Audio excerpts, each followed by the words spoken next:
salatin manzon Allah sallallahu alaihi wasallam ya nema tasiri a zuci, ya nema a jiki, a nan jiki tukunnan, banda wanda zai ma lahira.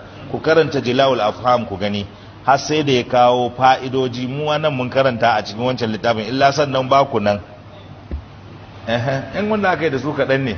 Sai da aka faɗi fa'ida da muka faɗi littafin can na falalan la ilaha illallah fa'alam ko da aka faɗi wannan, ai da ƙarshe sai da aka zo aka yi maganan falalayi ma manzo Allah, sai da aka faɗi abu 40 da ake samu ta dalilin yi ma manzo Allah sallallahu alaihi wasallam salati. Amma yau da ni da kai guda nawa muka yi?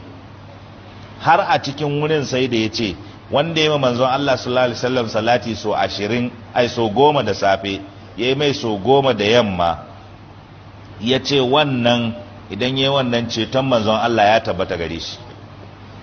Wanda ya mai so 100 a rana, ya ce za a biya mai bukata, kowace irin bukata manya-manya guda 100, guda 30